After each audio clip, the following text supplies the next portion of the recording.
Hello there, everyone, and welcome back to 2 Minute Warning on the Jed Show Podcast Network. We're here live on July 13th of the wonderful year of 2020. I don't mean that literally, obviously. And I'm joined, as always, to discuss all kinds of NFL-related nonsense with my good friend, Matt Ward. How you doing? Yeah, I'm good. Thank you, Jeremy. How are you? I'm pretty good. I've literally in the last hour won a wrestling championship belt in a raffle, so I'm pretty happy with myself, to be honest. Yeah, when you told me, I thought you'd actually partake in a wrestling match and won a wrestling belt. But the raffle second place, yeah? At least you won it. So that's all good. Yeah. Well, I've got the championship belt now. Maybe I'll find an opponent to earn it from and go from there. But yeah, I've got to start somewhere, Exactly. And we've got to start somewhere too. So shall we crack into our first topic? I think we better have. Yeah, we've already got a comment from my buddy Duff Valley about this, and that will definitely be addressed in this discussion. So our first topic is about the breaking news of today, which is that the Washington Redskins have announced that they are going to drop the Redskins aspect of their name, change all the imagery, after they were kind of bullied into it or asked to do so by their sponsors, FedEx and Pepsi, who threatened to cut ties with them if they didn't go ahead and do that. Yeah. So that's official now. Is it about time? Are we happy with this? 2 minutes on the clock. Off we go. What do you think? Okay, so I think it was about time that it happened anyway. Obviously, they've had that squeeze put on them by, like you said, sponsors, kit maker in Nike, and I think that the decision should have come about a bit quicker, especially with what's going on in the States. But I think the question I want to put to our listeners out there is what name they're going to play under. I mean, we thought maybe they come out with a name now that they've gotten rid of the Redskins moniker. But what do people out there think they're actually going to play under this coming season and beyond? Well, that's the interesting thing, because they said that they weren't going to drop their new name yet because of pending trademark issues that was stopping them announcing it in a timely fashion, whatever that means. And as Duff Valley has commented, it is because a real estate agent in Virginia has trademarked over a dozen of their potential names. So all of the names that had been rumored, he's gone ahead and trademarked them before the Washington team could get in there. Yes, yeah. Which is just such the epitome of ineptitude on Washington's part. Like, before you announced that you were going to change the name, did you not think, oh, maybe we should have a name ready? Maybe we should trademark a few just in case. You don't have to do anything to get a trademark in the States. Here you have to kind of prove your association to that thing. Yeah. But in the States, it's like, no, I'm just going to throw my money at this lawyer and that name is mine. So, yeah, we're not going to get one until that's resolved. I'm sure they can win a name in court, but yeah, it's about time it happened. It's long overdue. I think in 2020 that name couldn't stand, really. No, absolutely. That's our time on that one. So, over to you for our next topic. Okay, so with just 2 days to go until the players need to be signed to long-term deals, and to avoid players under the franchise tags, which names will we see sign, and who will collect that sweet tag money? 2 minutes, here we go. So obviously Dak Prescott is the obvious conversation point when you think about the franchise tag. I don't think he gets a deal done at all. No. There's no incentive for either party, for Dak or the Cowboys, to really push it or cave, as we've discussed on previous episodes. So I don't think that gets done. There are a few that I think might get done, but I don't see them happening before Wednesday. Matthew Judon, the Ravens linebacker. Yeah. I think he gets a deal before the year is out if he plays well. But at the same time, the Ravens have got a history of letting good linebackers out the door. So maybe not. Yeah. One person that we will not see sign a long-term deal and will not even sign their franchise tag probably is Jacksonville Jaguars defensive end Yannick Ngakoue. He does not want to be there under any circumstances. Yeah. Have you got any that jump out at you? I think, like we said, Dak, but we don't know. I mean, I looked at the figures. I mean, if the Cowboys want to sign him to franchise tag between now and I think 2022 season, they'd end up paying out $123 million on his franchise tags.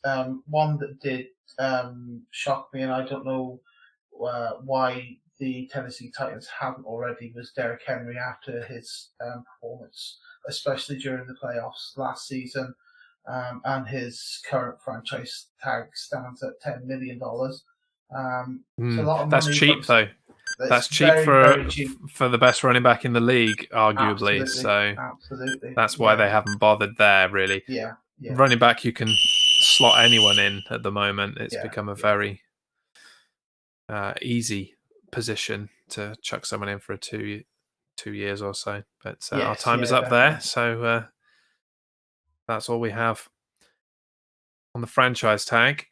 Onwards then to Patrick Mahomes, who has reached a 10-year contract extension with the Kansas City Chiefs that will take him through the 2031 season. The deal is worth $503 million with $477 million in guarantees, which is pretty much all of it.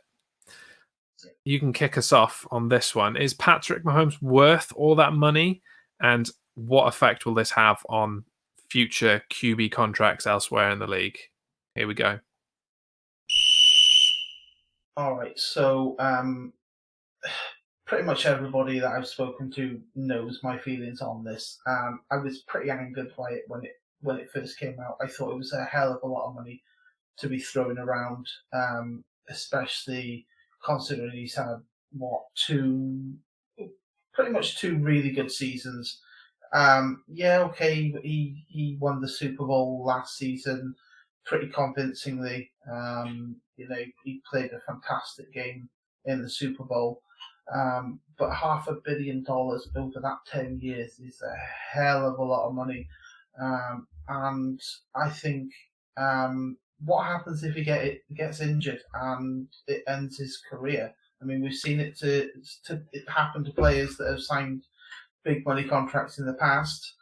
What do you think? Well, I see what you're saying. I do, but this is a very team-friendly deal. It's, Mahomes and his agent and the Chiefs have obviously got in a room and talked about this meticulously and very carefully. Because while it's a lot of money and a lot of guarantees are included in it, there are lots of options in it as well for either the Chiefs to say, okay, thanks, Pat, that's enough. We're going to terminate your contract after X amount of years.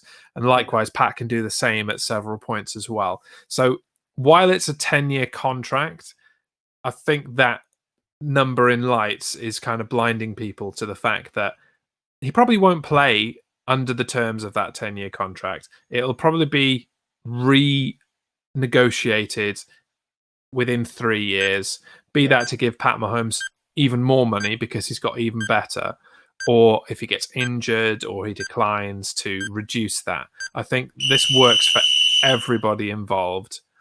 It's very friendly, as far as I can say in 2 minutes. But I like it. I love Patrick Mahomes. I think he deserves every penny or cent that he gets. So Onwards to the next topic then. Yes, yeah. Okay, so the quote coming out of Tampa Bay head coach Bruce Arians was, "Every player will get sick, that's for sure," and he said that that he thinks that everyone's going to get sick during the season that plays football. Does he have a valid point, or will teams and players protect themselves properly to significantly reduce the risk? I'll put 2 minutes up and let's talk about it. So, in another bit of breaking news of today that's already being discussed quite heavily, I think it's Oakley, the sunglasses maker, have come out with inner face masks to go underneath the helmet face masks that will protect players against COVID-19. I think it's still being tested by the NFL and by the other organizations, even as far down as college football. Yeah. At the moment, it is optional whether players will have to wear these things in their helmets. And therein, I think, lies the problem. If you have a choice of whether to wear it or not, I think half of the league will opt out, so therefore it's worthless for everybody. The number of cases that are happening COVID-wise in the States is staggering right now. Just in 2 states alone, California last Wednesday had 11,694 new positive cases of the coronavirus. Yeah. And on Sunday, Florida smashed that record with 15,000 new cases. These are 2 states that have got multiple NFL teams. So Yeah. I can't argue with Bruce Arians. Yeah, everyone is going to get sick, probably in the entire country, not just in the NFL. Yeah. What do you think? I've taken most of the time, but remember, you have a timeout if you want it. Yeah, so I think he's got a good point. But player safety surely will come to the top of the priority list for any team, any franchise, especially during the game, post game, and I think that with 5 seconds. with them having testing, I think they're going to have to test rigorously like they have done with European soccer. There are plenty of examples of sports teams doing it well out there at the moment. Yeah. The most notable being F1. They haven't had a single positive case yet, so they're the shining example of how to do it. But our time is up there. So as we move closer to the NFL season, we're going to start looking at all 8 divisions and break down what the chances are of each team, how they have changed since last season, new players in, old players out, etc., etc. So today we're going to kick off with the AFC South and start with 2 minutes on the clock for you to begin discussion about the Indianapolis Colts. Here we go. That's my least favourite team. Why did you make me talk about the Indianapolis Colts first? No, they're not my least favourite. Anyway, I don't like the Colts. I think it's a rivalry thing with New England, the history they've got. I did a little bit of digging into what they're doing off-season. They acquired and then signed defensive tackle DeForest Buckner from the San Francisco 49ers to a 4-year deal. They've also taken everyone's favourite quarterback, Philip Rivers, and his flag football team of kids. He has got a lot of children, yeah. He does, yeah. They'll be playing flag football in Indianapolis, I think, and I think they'll get on all right. But wild cards at best for me, to be honest. I can't see them challenging any further than wild card round, to be honest. I don't even really have them that far, to be honest. Obviously, last year they had the major blow of Andrew Luck deciding to retire just before the season got started. I don't view Captain Sidearm Philip Rivers as a franchise quarterback in 2020. I think his time has come and gone. And even if he was any good, he hasn't really got anybody to throw to. No. T.Y. Hilton can't stay healthy. He doesn't have anyone else there, really. They're holding on tight to Adam Vinatieri, who is like 107 years old by now. I think the best that the Colts can really hope to achieve, looking at their schedule, is about a 7-9 record. Yeah. And that was being generous with some of the teams that they're facing. They're going to struggle in their own division to begin with, let alone anywhere else outside of it. Yeah. We move on. Okay. So next up we have the Houston Texans. 2 minutes. Let's go. So I think this is the team that represents Texas, unlike the Cowboys, or as some people I know call them, the Cowgirls. I think that's the whatever. So, yeah, the Cowboys, whatever.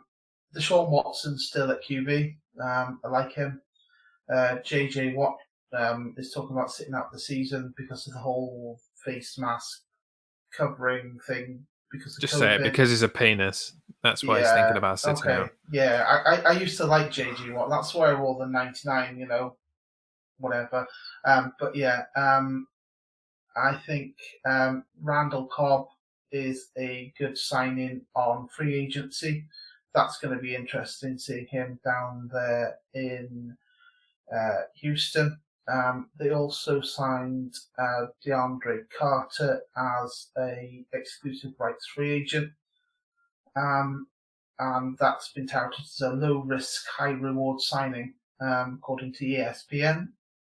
I like watching them occasionally when I catch them on Sky Sports or whatever. And I'm sure they'll have a good 2020 season. Playoffs for me. You think playoffs? So what record would you give them? I'd probably give them 10-6. Okay, right. People are already talking major trash about the Texans, and considering that they were a playoff team last year, I don't feel that that's entirely justified. Yeah, okay, they got blown out in the end by the Chiefs after having a major lead, but I still think there's a lot more to do. And we're down to the last 10 seconds, so I'm going to do it. I'm going to call timeout. Okay. And throw that in. So we've got 2 minutes now. I don't understand why they decided to trade away DeAndre Hopkins. That move completely baffles me. Yeah. But at the same time, I think they'll be okay with the receiving core that they've got. As you mentioned, they've signed Randall Cobb, most famous for being a Green Bay Packer, but spent the last year in Dallas. Yeah. They've got Brandon Cooks and they've got Will Fuller. None of these guys are the caliber of DeAndre Hopkins, obviously, but together, I think they can probably make up for the number of catches that he had, as long as they can all stay healthy. Will Fuller, especially, is an injury-prone guy. In that trade, they gained David Johnson, and that's cool. They need running backs. They rely very heavily on a running game, especially with Deshaun Watson there. But he's going to need to average more than the 3.6 yards a carry that he's been getting so far. I think over the last 3 years, he's averaged that. And that's just not good enough in the NFL. Those numbers aren't going to carry your team to victory. No. But Deshaun Watson's good. He can carry his team to victory. Most of the problems that the team has had for the last few years, he's just put them on his back and run with it. They really had no business in the playoffs last year when you looked at what they had and how they played in some of those games. So, they shocked the league in that sense. You said 10-6, right? That's their record. Yeah, I'm predicting 11-5, but narrowly missing out on getting all the way, maybe getting to the wild cards and bombing out there. Because they're always going to run into that Kansas City brick wall somewhere. It's going to happen.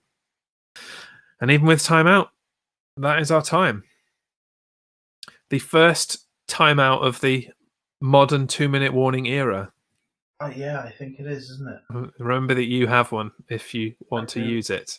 Yeah. As we roll swiftly forward onto the Tennessee Titans for 2 minutes of our time. Off we go. I think the Titans shocked everybody last year. Well, Yeah. I say everybody. I wasn't shocked because I'm on record on this podcast, on one of the early episodes of this podcast, saying that signing Ryan Tannehill was an inspired move, especially for the peanuts that they paid him. I think his contract was only worth like $7 million for 2 years or something crazy low for a QB like that. So I'm not shocked. It's what I expected to begin with. Derrick Henry will still be there on the tag, and he will have a huge incentive to do well because he'll want to earn himself either a new contract in Tennessee or it'll be an audition for somewhere else in the league. As far as defense is concerned, they've got Jeffrey Simmons, who was their draft pick last year, and I think he's ready to take on a bigger role in that defense as long as he can stay healthy. Much the same as last year, really, but from the beginning rather than having to wait until they put Tannehill in halfway through the season. So I predict 12-4 for the Titans and win the division. That's a pretty good call. Yeah, I think this is the team that took out the Patriots and the Ravens, right? Yeah, giant killers. So yeah, giant killers in the playoffs, and then eventually falling to Super Bowl champions Kansas City. So they could have gone all the way last year if Kansas were in the mix. I think would have been their year, but Kansas stepped up. They've got a great core of players. Derrick Henry, 5 seconds. Mentioned. I think I'm going to use my timeout on this. Okay. Because I quite like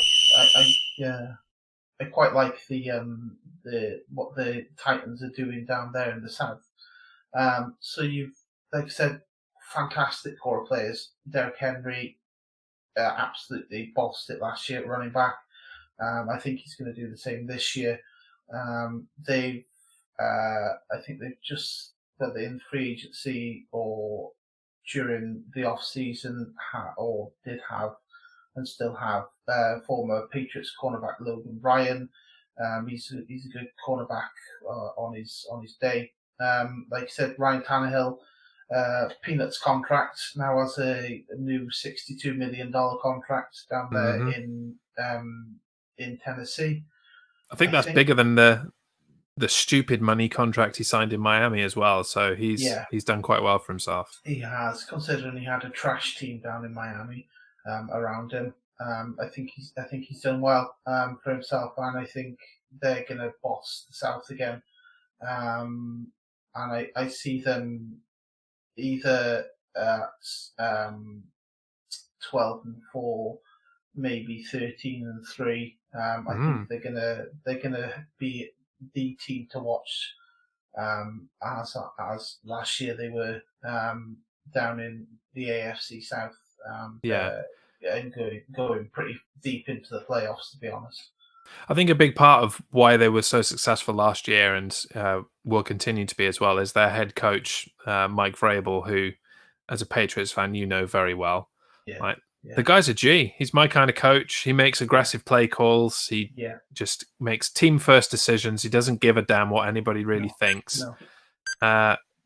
So he just benches unproductive players. He put Mariota on the bench because he was sucking and just being totally useless.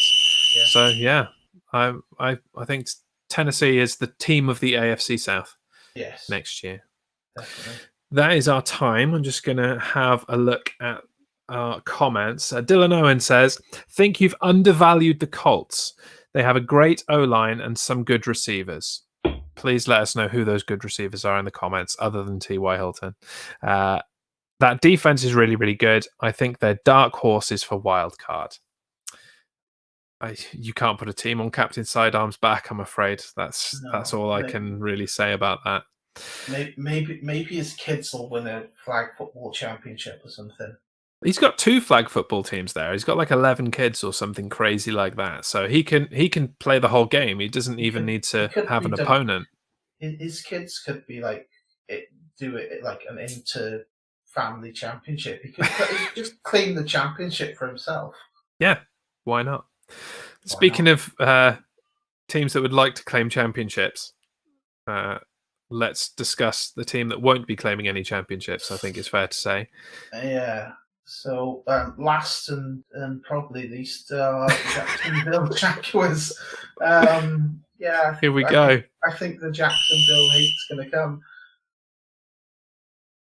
So yeah. Where to start with the Jags? Like, they're in rebuild mode. Well, seemingly all the time. They're always in rebuild mode, but they are 100% in rebuild mode this year because they've traded away a mass majority of anybody good on their team. That doesn't mean they haven't got any bright spots. Quick example is Josh Allen, defensive end. He's a beast. He even is like scoring touchdowns on a regular basis. Yeah. The problem is that Jacksonville seem to suck the light out of any bright spots. So Josh Allen will probably be asking for a trade by week 3. Minshew Mania, running wild, but if he hasn't got anybody to throw to, like, he can't do it alone. Like DJ Chark, Chris Conley, Dede Westbrook, none of these names really stand out as playmakers here. I think 4-12 is probably as good as they can hope to achieve. Yeah. What do you think? Fail. This is the once upon a promise team for me.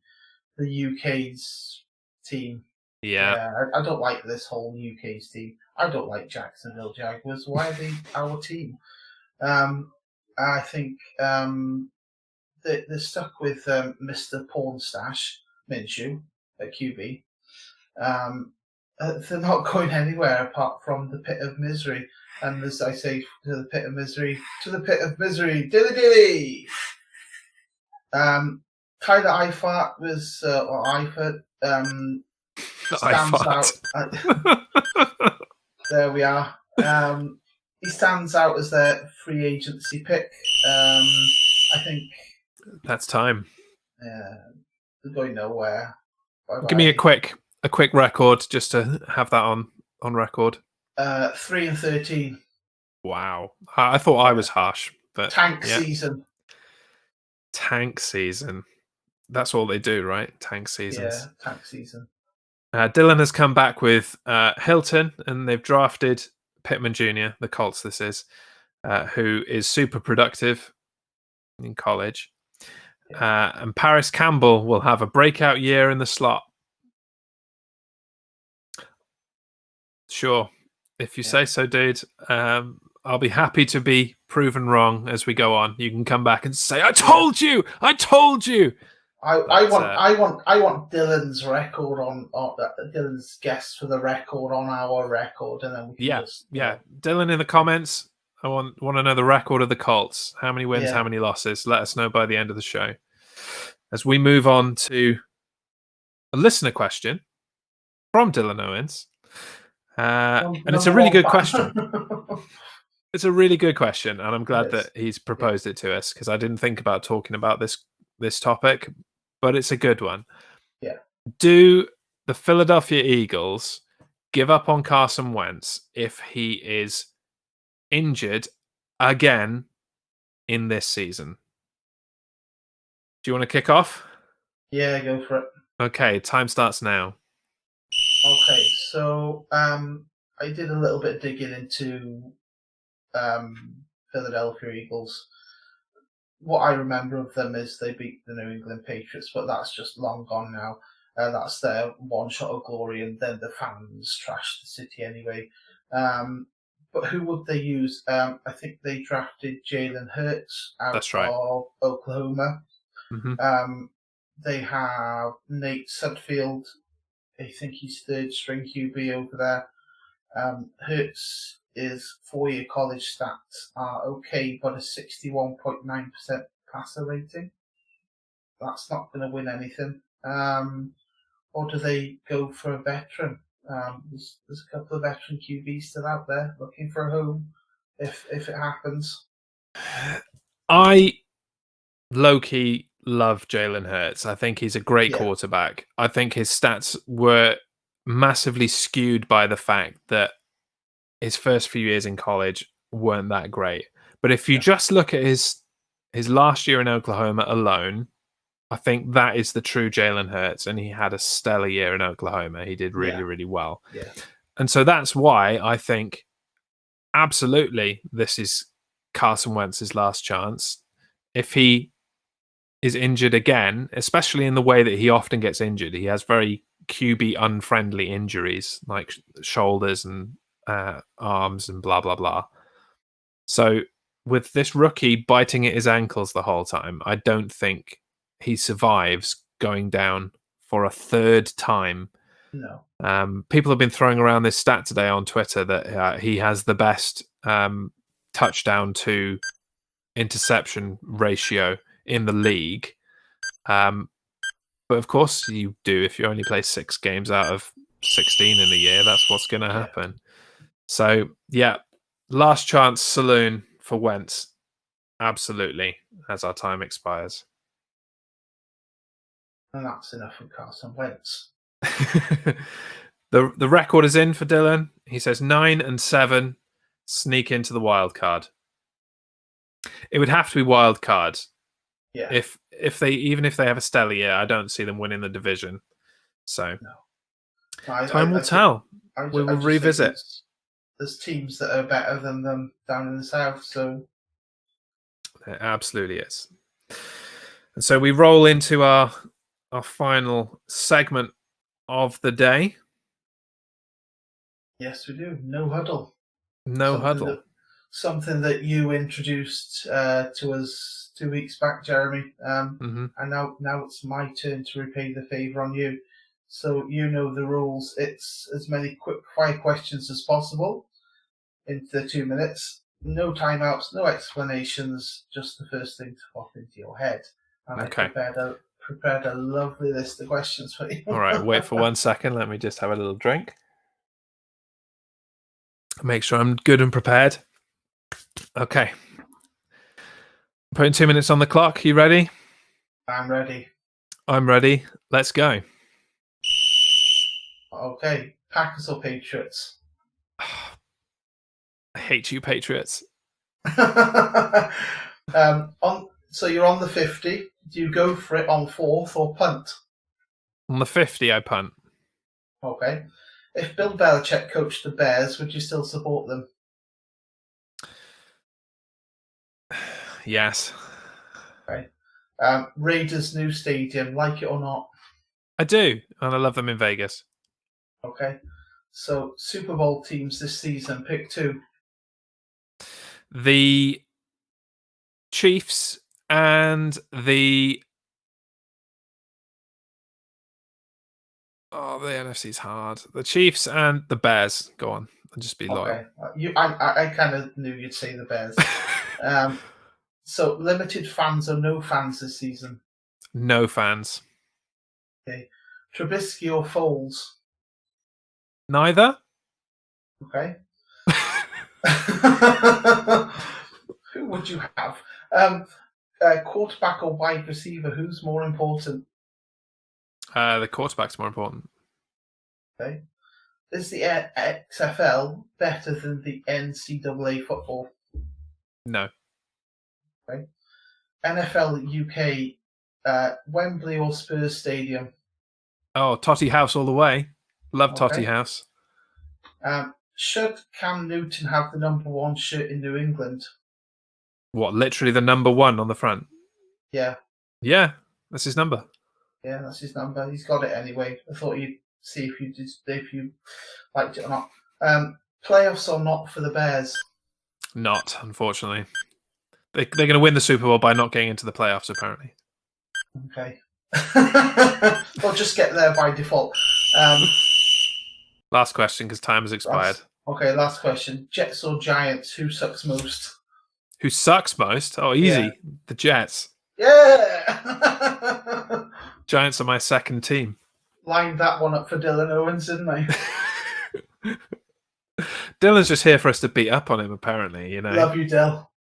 we give him a hard time about his team. Absolutely. We give him a hard time about his opinions of playoffs and the Colts. So yeah, keep coming, Dylan. We'll keep giving you a hard time. Absolute number one fan. And that, as they say, is that. We'll be back in 2 weeks with another episode of 2 Minute Warning. I might come up with another set of no huddle questions for you, or we might come up with another segment to close out. We'll have to see. But yeah, let's keep it fresh. Duff Alley says the G-Men, Boo Jets. Don't they share a stadium? They do. Not in the city that's in the name of their team. Absolutely. Good job, New York.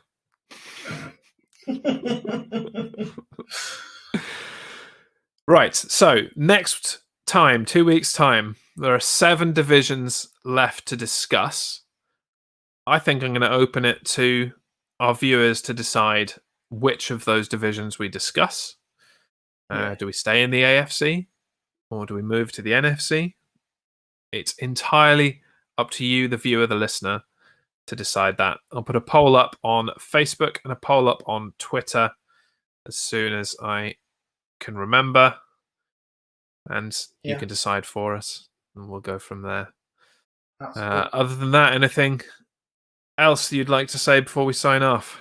Yes, one last thing. Just remember, July is the last month without football, as long as COVID doesn't ruin it. Yeah. Hopefully, it's the last month without football. Yeah. I'm not convinced. It could be an interesting podcast between now and February. Well, Major League Baseball and the NBA are back at the end of this month, so maybe we have to just diversify into other American sports if the NFL doesn't exist, or we'll replay a classic season. I don't know. I hope to God there's football this year. Yeah, me too. I'll be so disappointed if there isn't. I'll just go in a corner and cry. We'll film that. That'll be entertaining. Week 1, Matt in the corner. Week 2. Start with this beard and it'll be massive by February. I'll look like Julian Edelman then. Week 2, he's still in the corner, but someone's turned the light off. Yeah. Week 3, he's trying out a different corner. This one's got a big crack in it. Yeah. If people would like to follow your corner hopping and crying, where can they do that on social media? Okay, so I'm on Facebook under Matt Ward. I'm on Twitter at MattWard1985UK. And now I have a fantastic brand new Instagram account just for this. And it's MattWard_IG, I think. But don't quote me on that. I don't think it's somewhere. that. It's somewhere. Whatever. It's got _IG on it anyway, so you know, I'll just put it around. People can follow me. Podcast_MattWard_IG. Yeah, podcast_MattWard_IG. There you go. Thanks to our secret producer Jade for keeping you in line there. Yeah, absolutely. Couldn't do the show without somebody, you know, just informing me that I'm wrong. Somebody's got to keep you in check. Well, absolutely. Otherwise, I'd be in a corner. You can find me in the usual places that we discuss at The Jez Show on Twitter, facebook.com/The Jez Show on Facebook, Instagram, The Jez Show _IG. Find me on Twitch as well, twitch.tv/The Jez Show. I'm trying to reach 50 followers by my birthday next month, August the 14th. So I'd appreciate jumping over there and giving me a follow. I'm streaming all of these podcasts as well as classic retro video games at the moment once a week. I'm going to try and make a Master System game work this week. So that'll be cool. Do you even have one? I have the technology. Oh, okay. I thought you had magic to Master System. But yeah, magic went out of the air. Or Pokemon. If you like professional wrestling, join me and my co-host Dan tomorrow for the main roster. Talk about this week's Raw and SmackDown. And that is where we will end. Thank you very much for joining us. Follow us on social media. Give us your choice of division for next time. And we'll see you in 2 weeks on 2 Minute Warning. Say goodbye, Matthew. Goodbye, Matthew.